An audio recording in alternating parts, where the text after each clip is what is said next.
प्राथमिक चिकित्सा सेवा आहत व्यक्ति या बीमार पड़ने वाले व्यक्ति को अन्य व्यावसायिक सेवा उपलब्ध न हो तब शीघ्र ही प्रदान की जाती है। शरीर की रचना इस प्रकार की गई है ताकि बाहरी खतरे के सामने प्राकृतिक सुरक्षा अपने आप प्रदान हो सके। शरीर पर चमड़ी, आंख और नसों पर केश आदि सुरक्षा प्रदान करने में सक्षम है, किंतु ऐसी दुर्घटना में यदि ठोस उपाय नहीं किए गए तो वह दुर्घटना घातक सिद्ध हो सकती है। इन सब प्रयासों का एकमात्र लक्ष्य किसी भी तरह प्राणों की रक्षा करना है। श्वसन क्रिया को बनाए रखना, रुधिरा मिश्रण को बनाए रखना, खून के बहाव की रोकथाम की जाए और अधिक चोट ना पहुंचे इसका ख्याल। जिस व्यक्ति को प्राथमिक चिकित्सा उपलब्ध कराई गई है उसके प्रति निम्न बातों का अवश्य ख्याल रखा जाए। भय से मुक्त रखा जाए, आत्मविश्वास बढ़ाया जाए, आवश्यक लगे वही कदम उठाएं। मानव सर्जित श्वसन क्रिया। प्राकृतिक श्वसन क्रिया जब किसी कारणवश बंद हो जाती है तभी बाहरी या मानव सर्जित साधनों से श्वास क्रिया चालू करने का प्रयास किया जाता है। शीघ्रातिशीघ्र अपने प्रयास चालू करें। पीड़ित को पीठ के बल लेटाएं, सिर पीछे को मोड़ें, नाक और मुंह पर नोजल रखी जाए। धीरे धीरे रेसिस्टेटर को दबाया जाए और छोड़ दिया जाए। यह कार्य धीरे धीरे 1 मिनट में 12-13 बार किया जाए।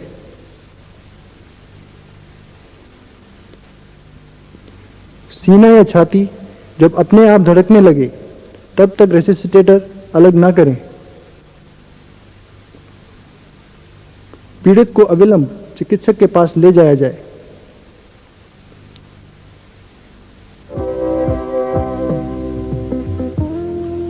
मुंह से मुंह लगाकर श्वसन क्रिया करना। यदि संभव हो तो पीड़ित को उसकी पीठ के सहारे लेटाएं। गर्दन के सहारे उसका सिर उठाया जाए। दूसरे हाथ की सहायता से सिर को पीछे तक लाया जाए। अंगूठे से नाक दबाया जाए तथा कपाल पर हाथ फिराया जाए। गहरा श्वास लिया जाए तथा अपना मुंह पीड़ित के मुंह पर रखा जाए। जब तक छाती की धड़कन सुनाई नहीं दे तब तक अपने मुंह से पीड़ित व्यक्ति के मुंह में श्वास भरा जाए। यह हवा या प्राणवायु इतना होना चाहिए ताकि पीड़ित व्यक्ति की जान बच सके। यदि पीड़ित व्यक्ति की छाती धड़कने लगे तो यह कार्यविधि चालू रखें। प्रति मिनट में 12 बार ऐसा काम किया जाए।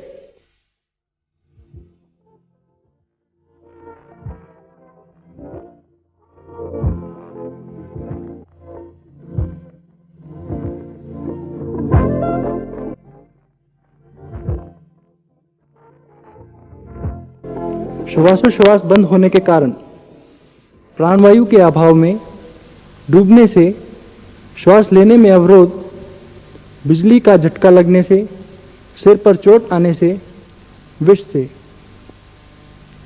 अधिक मात्रा में रक्तस्राव। आहत व्यक्ति को लगी चोट से काफी मात्रा में खून बहने लगता है। खून का बहाव चालू ही रहे तो 3 से 5 मिनट में दुर्घटना से शिकार व्यक्ति अपनी जान गंवा सकते हैं। ऐसे समय में समय बर्बाद नहीं करना चाहिए।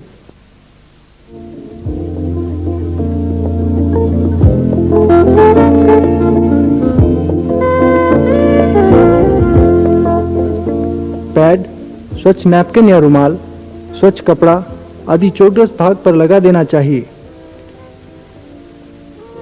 1 या 2 हाथों से चोटग्रस्त भाग को दबाया जाए। चोटग्रस्त भाग पर ही दबाव आए इस प्रकार प्रयास करें। पैड को पट्टी से मजबूती से बांधा जाए। यदि संभव हो तो वह भाग जहां से खून निकलता है शरीर के शेष भाग से ऊपर उठाया जाए।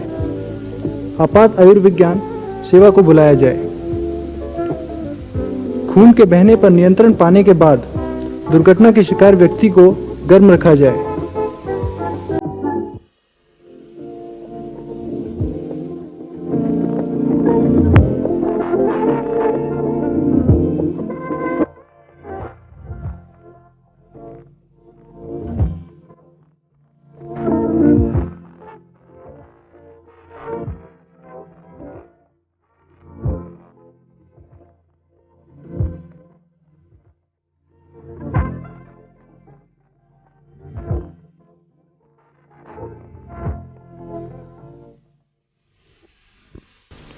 टॉनिक्विट्स। यदि खून का बहाव अधिक रहे तो रुमाल के साथ टॉनिक्विट नामक साधन प्रयोग में लाया जाए। चोटग्रस्त भाग को सख्ती से गांठ के सहारे बांध दें। लकड़ी या पेंसिल की गांठ से बांध दें और चक्र गति से घुमाएं। इस गांठ सख्त होगी तथा खून का बहाव कम होगा। चोटग्रस्त भाग शरीर के शेष भाग से ऊपर रहे, इसका ध्यान रखा जाए।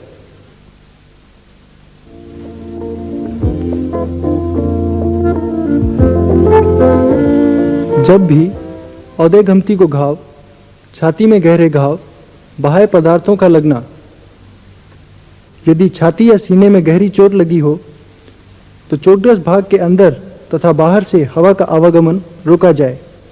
यदि ऐसा नहीं होता तो फेफड़े काम करना बंद कर देंगे। यह चुस्त होना चाहिए। यदि बाह्य पदार्थों के लगने से कोई घाव हो तब श्वास नली में अटका हो उसे बाहर निकाल सकते हैं। यदि पेट में चोट लगी हो तो ड्रेसिंग के सहारे चोटग्रस्त भाग को कवर किया जाए। अधिक जोर ना दें। इस तरह मरहम पट्टी लगाई जाए ताकि जोर न पड़े।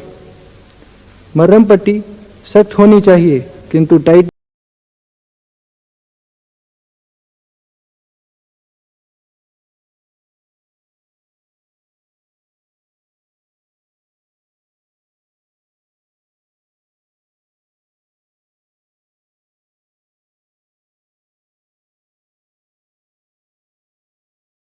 विष का असर।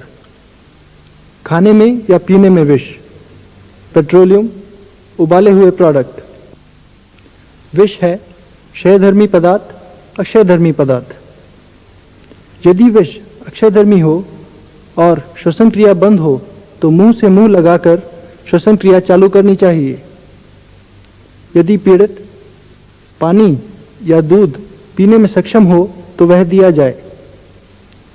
यदि विष अक्षयधर्मी न हो तो पानी पिलाया जाए तथा उल्टियां कराई जाएं।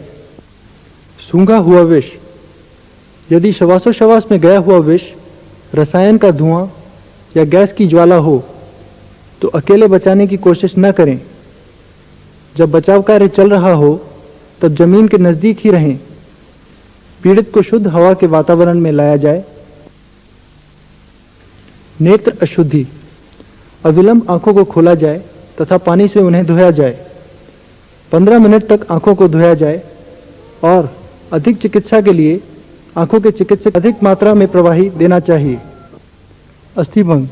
बंद अस्थिभंग तथा खुला अस्थिभंग। बंद अस्थिभंग में अस्थियों का भंग होता है किंतु चमड़ी पर उसका दुष्परिणाम नहीं होता, जबकि खुले अस्थिभंग में चमड़ी तथा अस्थि दोनों का भंग होता है। यदि बंद अस्थिभंग में पीड़ित व्यक्ति की हालत चिंताजनक हो तो उसे चिकित्सा के लिए ले जाना चाहिए। शरीर का टूटा हुआ भाग प्राकृतिक अवस्था में ही रखें। शरीर के टूटे हुए भाग को खपच्ची के सहारे बांधा जाए। यह पर्याप्त रूप से लंबी होनी चाहिए और जॉइंट्स तक पहुंचनी चाहिए। यदि यह ना मिले तो ऐसा ही कोई साधन प्रयोग में लाएं। चमड़ी को अधिक घाव न लगे इस हेतु कपड़े या नरम वस्तु का प्रयोग करना चाहिए।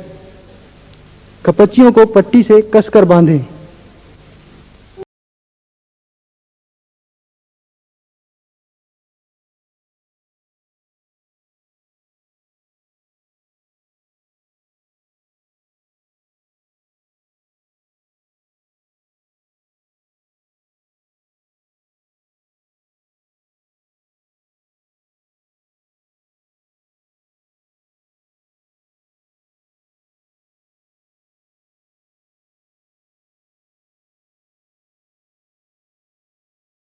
रक्तस्राव को नियंत्रण में करने के लिए दबाव डाला जाए।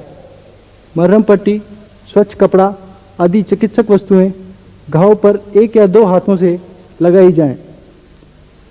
जहां घाव लगा है उस पर सीधा दबाव डाला जाए। पैड को मजबूती से बांधा जाए। क्लोज फ्रैक्चर में जिस तरह खपच्ची का प्रयोग किया गया है ठीक उसी तरह प्रयोग में लाया जाए। कंधों का अलग होना। यदि कंधा अलग हो गया हो तो उसकी चिकित्सा बंद अस्थि भंग के रूप में ही की जाए। दूसरे हाथ पर अधिक भार न आए, इसका विशेष ख्याल रखें। मचन एवं सूजन। ठंडे वातावरण का निर्माण करना या सूजन की रोकथाम के लिए बर्फ के टुकड़े उस भाग पर रखे जाएं। चमड़ी का फटना एवं छिलना। घाव पर मुंह न रखें। एंटीसेप्टिक दवा प्रयोग में न लाएं। घाव और उसके निकटवर्ती भाग को साबुन तथा हल्के गर्म पानी से साफ करें। घायल व्यक्ति का परिवहन। यदि आहत व्यक्ति को दुर्घटना स्थल पर रखने से अधिक क्षति होती है तो इस संभावना में एम्बुलेंस बुलानी चाहिए। दुर्घटना स्थल से जाने के पूर्व खून के बहाव को नियंत्रण में रखा जाए। श्वसन क्रिया को बनाए रखें। फ्रैक्चर वाले भाग का ख्याल रखा जाए। घायल व्यक्ति को सुरक्षा की ओर उठा के ले जाना। आहत व्यक्ति को यदि आवश्यक लगे तो उसे समुचित चिकित्सा उपचार उपलब्ध कराने हेतु वहां से ले जाना चाहिए। आहत व्यक्ति को समुचित स्थान पर स्थानांतरित करने के विभिन्न उपाय हैं। एक व्यक्ति पद्धति। यदि व्यक्ति किसी कारण से अचेत हो जाता है तो उसे केवल एक व्यक्ति की सहायता से ही ले जाने की विधि काफी अच्छी है। जो व्यक्ति आहत व्यक्ति को ले जाना चाहता है उसे नीचे बैठकर उस व्यक्ति के दोनों हाथ अपने कंधे पर, आधा शरीर नीचे की ओर छोड़कर उसे ले जाना चाहिए। 3 व्यक्ति पद्धति। यदि अस्थिभंग या ऐसी ही चोट लगी हो और स्ट्रेचर उपलब्ध नहीं हो तो इस स्थिति में इस उपाय का प्रयोग किया जाता है।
तो आपातकालीन चिकित्सा का तुरंत प्रबंध करना चाहिए तथा पीड़ित की स्थिति के बारे में तुरंत जानकारी देनी चाहिए। समय नष्ट ना करें।